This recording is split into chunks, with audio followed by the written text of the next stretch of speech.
Sa mga karakter na may misteryosong bumabalot sa kanilang pinagmulan, isang pangalan ang laging napag-uusapan sa bawat tagpo ng panganib at kasamaan, si Cherednich, ang ika-4 na prinsipe ng Kakin.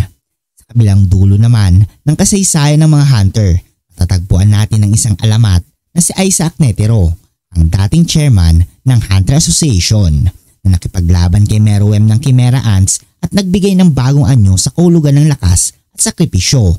Ngunit isang tanong ang lalong lumalalim habang ang kwento ay umuusad patungo sa sukdulang digmaan ng Kakin Succession War. May koneksyon nga ba ang dalawa? Bakit tila napakabilis ng progreso ni Cherednich sa paggamit ng Nen? Sa paraang bihirang-bihira makita, maliban na lamang sa mga may dugong may lahi ng halimaw. Bakit tila pamilyar ang kanyang killer instinct at ang malalim na interes sa espiritual na dimensyon ng kamatayan? At bakit tila nga ba may tinatagong ugnayan ng kanyang pamilya sa Hunter Association? Teoryang ito, susubukan nating pagdugtong-dugtungin ang mga ebidensya at ang mga clues mula sa manga at anime upang masilip ang posibilidad na si Cherednich ay apo mismo ni Isaac Netero, isang lihim na maaaring magbago ng lahat mula sa giyera ng mga prinsipe hanggang sa kapalaran ng buong mundo ng Hunter x Hunter. Handa ka na bang tuklasin ang itinatagong pamana ng isang halimaw? Tara, simulan na natin ang malalim na pagsuri. Ngunit bago yan, huwag niyong kalimutang mag-like at subscribe and i-hit ang notification bell button para updated kayo palagi sa ating video. Si Isaac Netero ay kilala sa buong mundo bilang isang hunter, mandirigma at espiritual na haligi ng Hunter Association. Ngunit may bahagi ng kanyang buhay na tila hindi sinapubliko. Ang kanyang mga naging anak, gaya ni Bian Netero, ay patunay na may mga anak sa labas si Isaac na hindi niya lubusang inalagaan o kinilala. Kung si Bian ay produkto ng pakikipagsapalaran ni Netero sa iba't ibang lupain, posible rin na may iba pa siyang naging anak sa ibang lugar. Marahil sa mismong Kakin Empire, isang makapangyarihang bansa na may koneksyon sa ekspedisyon ng Dark Continent. At kung ang anak na iyon ay naging ninuno ni Cherednich, lalabas na apo niya ito sa ikalawang henerasyon. Cherednich ay hindi may paliwanag na galing sa Nen kahit bago pa siya turuan ng opisyal. Sa loob lamang ng ilang linggo, na-unlock na niya ang kanyang Nen gamit ang sariling intensyon. Napakabilis niyang bumuo ng Hatsu na kayang magbigay ng kakayang makakita ng hinaharap. Isang bagay na hindi normal kahit sa isang bihasang hunter. Ayon kay Teta, para siyang halimaw, hindi ko na siya kayang turuan. Ang ganitong antas ng potensyal ay hindi karaniwan. Ito ay kadalasang namamana, gaya kay Gon o kay Killua. Sumakatawid, may malaking posibilidad na nanggaling sa lahi ni Netero ang ganitong uri ng pambihirang talento. Hindi rin natin maaring isantabi ang political ties sa pagitan ng Hunter Association, Kakin Empire at ang ekspedisyon patungong Dark Continent na pinangungunahan ni Bian Netero.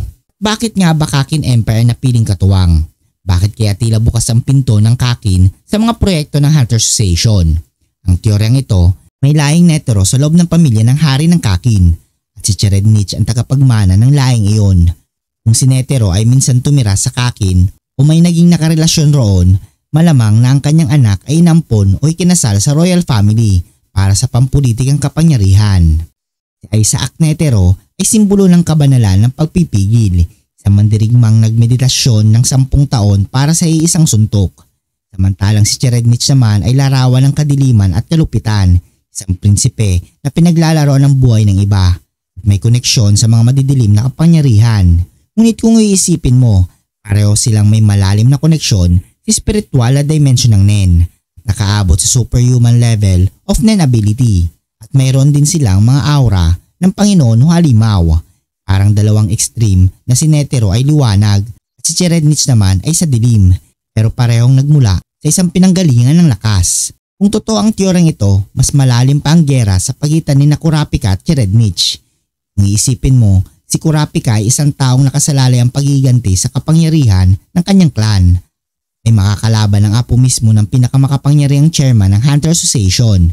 At kung sakaling matuklasan ni Kurapika o ng mga hunter na si Cherednich ay may lahing Netero, malaki ang posibilidad na magsisimula ang panibagong panig ng digmaan sa loob ng Hunter Association at gagamitin ni Cherednich ang pangalan ni Netero upang makakuha ng impluensya. At maaring siya ang bagong halimaw na lalaban kay Gon, Killua o Leorio sa huling yugto ng kwento. Kung susiriin ng lahat mula sa bilis ng pagsulong sa Nen, koneksyon sa Dark Continent ugnayan ng Kakin at Hunter Association ang espiritual na pagkakapareho, malaking posibilidad na si Cherednich ay ang apo ni Isaac Tetero. At kung totoo ito, hindi lang ito trivia. Ito ay banta sa balanse ng mundo ng Hunter x Hunter. Isang bagong anyo ng halimaw ang maaaring isinilang at hindi tulad ni Meruem. Si Cherednich ay tao, ngunit may dugong pinakamalakas na karanasan at kasaysayan ng pinakadakilang hunter sa mundo.